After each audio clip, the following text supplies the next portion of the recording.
Hello everyone, welcome to Sleepy Classes. और आज हम लेकर आए हैं हर हफ्ते की तरह ज्योग्राफी की क्वेश्चन सीरीज और होंगे यहाँ पे आपके पास 20 मल्टीपल चॉइस क्वेश्चंस और इसमें से सिलेक्ट करना है आपको मोस्ट अप्रोप्रिएट चॉइस जो लग रही है एंड अकॉर्डिंगली हम डिस्कस करेंगे आंसर्स। तो पहला क्वेश्चन है, the west to east extension of the Himalayas is from first Indus gorge to Dihang gorge, second K two to Chamolari, third is Nanga Parbat to Namcha Barwa and fourth is Rakaposhi to Lohit river. तो kindly mark your answers please. तो इसका correct answer है option number A, that is Indus gorge to Dihang gorge. तो Indus है हमारे बिल्कुल waste extension में और दिहांग गॉर्ज है बिल्कुल हमारी ईस्ट एक्सटेंशन में। तो this is an important question अगर आप एग्जाम के पॉइंट ऑफ व्यू से देख रहे हैं तो।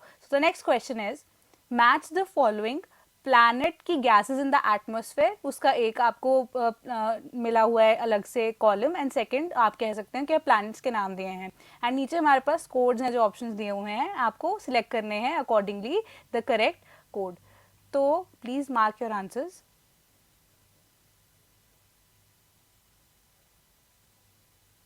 तो इसका करेक्ट आंसर है option number A, that is 431 and 2 वाला जो कोड था।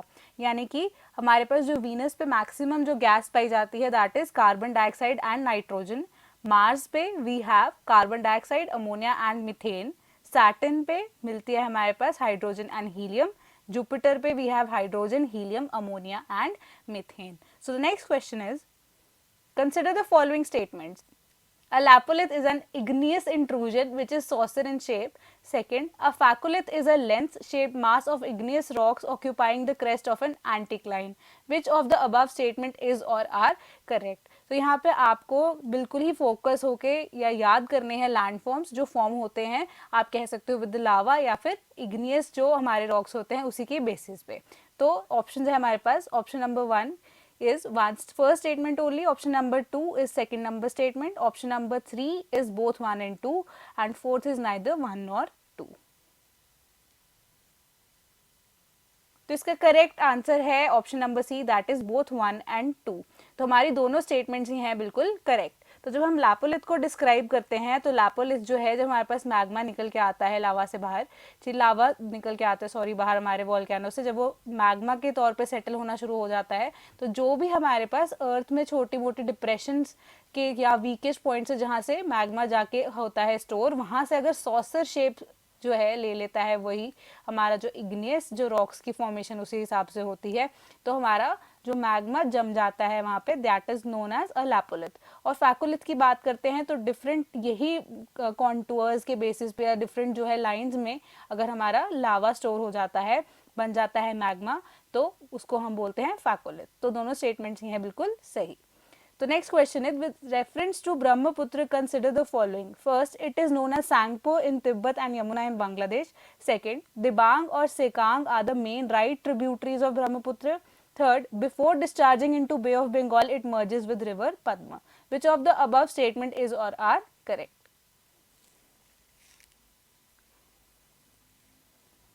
तो इसका करेक्ट आंसर है option number B, that is 1 and 3 only.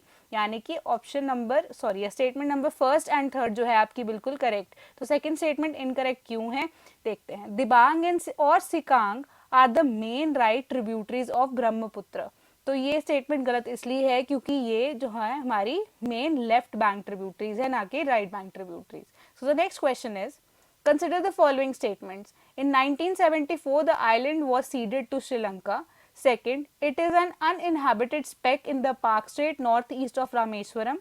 Third, in 1976, through another accord, India further gave up its fishing rights in this region. So, based on the above statements, identify the islands. Option A is Majuli Island, option B is Kachetevu Island, third is Pamban Island and fourth is Diwar Island. तो इसका correct answer है option number B, that is Kachchatheevu island. तो जैसे आपको statement में पता लग रहा है, it is an uninhabited island. तो ये 33 किलोमीटर्स है इंडिया की बाउंड्री से अगर आप बात करें तो 33 किलोमीटर्स दूर है। इनिशियली इंडिया का यहाँ पे अपना राइट दिखा रहा था बट एक्चुअली में ये पड़ता है श्रीलंका की कह सकते टेरिटरी में। तो श्रीलंकन टेरिटरी की वजह से इंडिया ने अपना राइट जो है श्रीलंका को दे दिया था, फिशिंग राइट्स दे दिए थे। एंड हर साल, क्योंकि ये अनइनहेबिटेड है, यहाँ पे एक चर्च है, एंड हर साल यहाँ पे श्रीलंकन लोग जाके they visit this place, visit this church, and accordingly they do their rites over there. So the next question is which of the following are correctly matched? First is Shipkila Pass with Himachal Pradesh with autonomous region of Tibet and China, Nathula Pass, Ladakh with Siachen Glacier, Rohtang Pass, Kullu Valley with the Lahaul and Spiti valleys of Himachal Pradesh, Khardungla Pass, Sikkim with autonomous region of Tibet and China. Which of the above statements are correct? तो इसका correct answer है option number C, that is first and third only. यानी Shipkila pass जो है हिमाचल प्रदेश में with autonomous region of Tibet and China है, this is the correct one.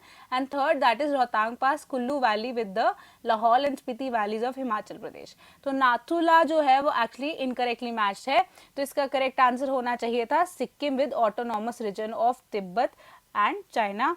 And Khardungla जो है हमारे पास आएगा वो Ladakh with Siachen glacier. So the next question is Mount Merapi is located in which country? Option A Indonesia, second Malaysia, third Singapore, and fourth is none of the above.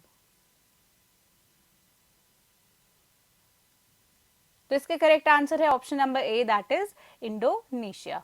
So the next question is arrange the following Ramsar sites from east to west direction. First, Narsar Overbird Sanctuary, second Sambar Lake, third Loktak Lake, and fourth is Bhoj Wetland. Select the correct code.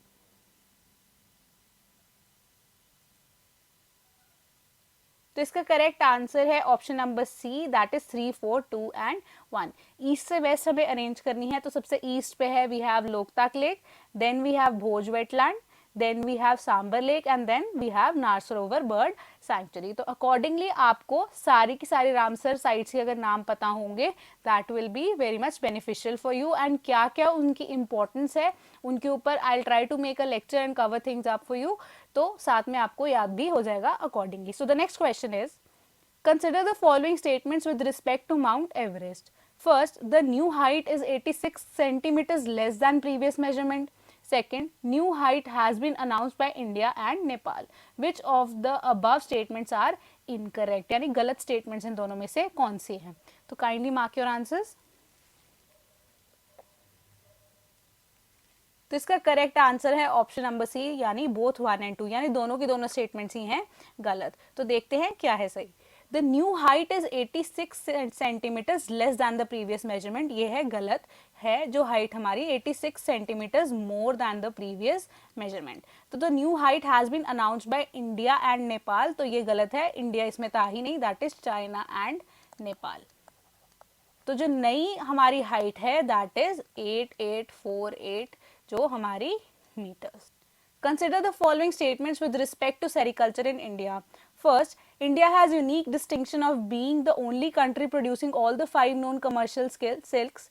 Second, the government of India through Central Silk Board has been implementing a central sponsored scheme, Silk Samagra. Third, India is the largest producer of silk in the world. So which of the above statements is or are incorrect?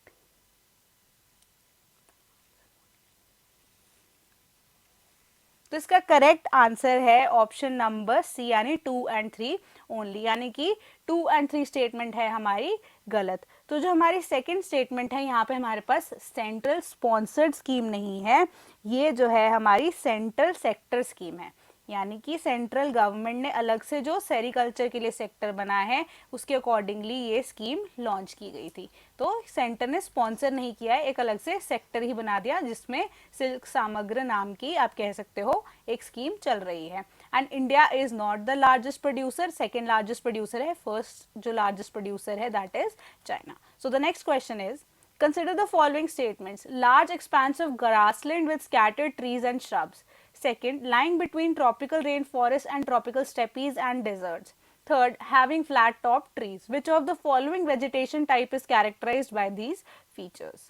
First, temperate rainforest, second, tropical savanna, third, mid latitude grassland, and fourth is mid latitude broadleaf mixed forest.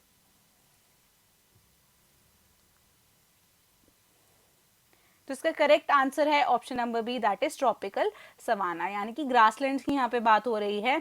तो large expanse of grassland जो है यहाँ पे, ये सारे की सारी जो तीनों के तीनों पॉइंट्स है इसकी कैरेक्टरिस्टिक्स है। So the next question is, consider the following. The point directly above the focus on the surface is called the hypocenter. Second, the Richter scale relates to the energy released during the quake. Third, the intensity scale relates to the amount of damage caused. Which of the above regarding measurement of earthquake is or are correct? तो correct statement कौन सी है इसमें आपको बताना है। So the correct answer is option number B, that is 2 and 3 only, यानी 2 and 3 जो statement है वो हमारी correct है। तो जो first statement है उसके accordingly the point directly above the focus on the surface is called the hypocenter, इसको हम hypocenter नहीं epicenter कहते हैं। ठीक है, बाकी दोनों स्टेटमेंट है हमारे पास correct. So the next question is, consider the following statements regarding the standard time zones. First, every country calculates its standard meridian as the angular distance from Greenwich meridian. Second, every country has the one standard meridian time. Third, Indian standard time is 5.5 hours ahead of Greenwich meridian time. Which of the above statements is or are correct? तो इसका correct answer है option number D, that is 1 and 3 only, यानी कि हर एक country जो है वो standard meridian के अकॉर्डिंगली एंगुलर डिस्टेंस पे ग्रीनविच मेरिडियन से अपनी जो है कैलकुलेट करती है standard meridian. Third is Indian जो स्टैंडर्ड टाइम है वो 5.5 घंटे आगे है ग्रीनविच मीन टाइम से। बट जो every country has only one standard meridian, ये है गलत। तो कमेंट करके जरूर बताइएगा कि कौन सी कंट्रीज हैं जिनकी एक से ज्यादा स्टैंडर्ड मेरिडियन है। So the next question is, when and where was the first cotton mill was established and in India? First, Kolkata में 1854, second 1758 में मुंबई में, थर्ड 1854 में मुंबई में एंड फोर्थ 1758 में कोलकाता से।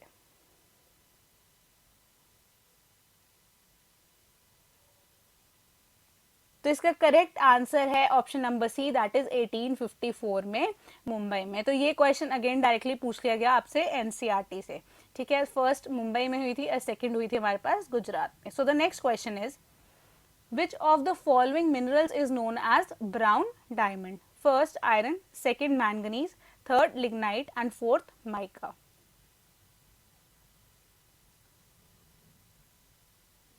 तो इसका करेक्ट आंसर है ऑप्शन नंबर सी, यानी कि लिग्नाइट। तो लिग्नाइट ऐसी फॉर्म ऑफ कोल है बेसिकली जब पीट को हम कर देते हैं कंप्रेस, तो जो फर्स्ट फॉर्म पाई जाती है कोल की that is known as lignite, and lignite को हम क्या कहते हैं? Brown diamond. ठीक है, so the next question is, in which of the following group of countries of the world HYV यानी कि high yielding variety of wheat and rice were developed and were available for cultivation by mid 1960s? First Japan and Australia, second Mexico and Philippines, third USA and Japan, fourth is Mexico and Singapore.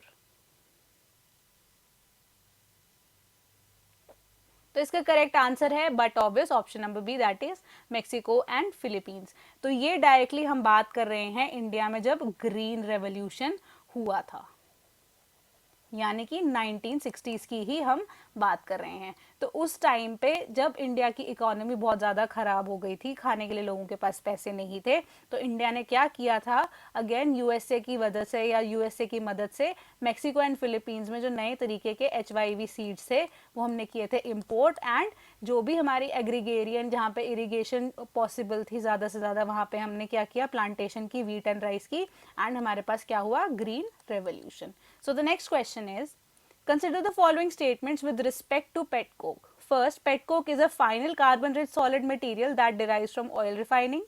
It contains a lower quantity of sulfur. Third, it releases lower CO2 यानी carbon dioxide in combustion than normal coal. Which of the above statements is or are correct? तो इसका correct answer है option number A, that is 1 only, यानी कि first जो statement है सिर्फ वही हमारी सही है, यानी कि pet coke is a final carbon rich solid material that derives it from the oil refining, whereas जो it contains a lower quantity of sulphur. तो सल्फर की क्वांटिटी पेट कोक में कम नहीं बल्कि ज़्यादा होती है, हाई क्वांटिटी होती है। And it releases lower CO2 in combustion. अगर सल्फर की क्वांटिटी ज़्यादा है तो एज ऑब्वियस सी बात है कंबशन रेट की वजह से ज़्यादा होगी, और ज़्यादा कंबशन होगी तो क्या होगा, हमारा जो CO2 लेवल भी होगा ज़्यादा, यानी कि हायर लेवल होता है।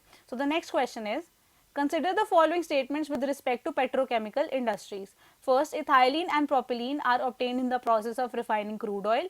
Second, synthetic fibers are not preferred in the manufacturing of fabrics. Which of the above statements is or are correct?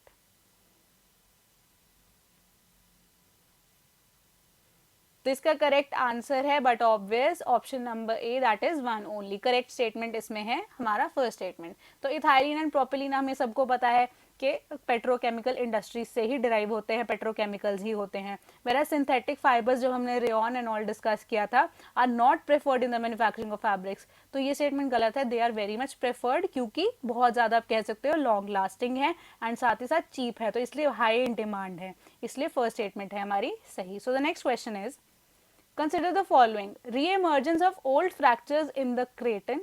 Second, small plates frequent interaction in Mediterranean Sea region. Third, human-induced deep-sea mining and nuclear testing. Which of the above statements is or are the reason to induce earthquake? First, 1 and 2 only. Second, 2 and 3 only. Third, 1 and 3 only. And fourth, all of the above.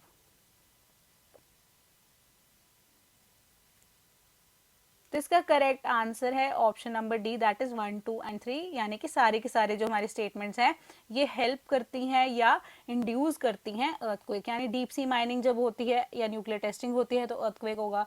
Small plates frequent interaction in Mediterranean sea region, plates की movements को ही हम बोलते हैं earthquake के लिए main reason जो होता है, जो कॉज करती है। And re emergence of old fractures in the क्रेटन, तो अगेन री इमर्जेंस हो जाती है उनकी, आप कह सकते हो ओल्ड फ्रैक्चर्स को अगेन अगर उनमें डिस्टर्बेंस होगी तो क्या होगा, अर्थक्वेक कॉज होगा। तो लास्ट क्वेश्चन जो है आज हमारी सीरीज का वो है, which of the following regions of the world is known as the bread basket of the world? First, temperate grassland. Second, tropical monsoonal region. Third, Mediterranean region. And fourth is savanna grassland.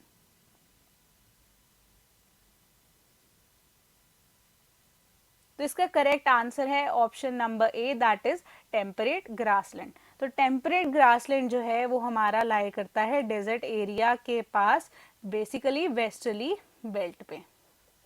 ठीक है, westerly belt पे लाई करने से क्या होता है कि हमारा जो एरिया है यहाँ पे एक्चुअली में ही है यूएसए की बात कर रहे हैं हम, तो क्या होगा यहाँ पे एक्सटेंसिव एग्रीकल्चर हम बहुत ज़्यादा प्रैक्टिस करते हैं, तो फार्म का जो साइज है वो बहुत ज़्यादा हाई होता है। तो एज अ रिजल्ट क्या होगा, एक्सटेंसिव एग्रीकल्चर से हमारा जो रीज़न क्या है, इसका डाउनफॉल यही है, इसका कॉन यही है कि एक्सटेंसिव एग्रीकल्चर से जो हमारी सॉइल फर्टिलिटी है वो है हो जाती कम। ठीक है, सो आज के लिए इतना ही, मिलेंगे नेक्स्ट वीक नए इनिशिएटिव के साथ। Till then, thank you so much.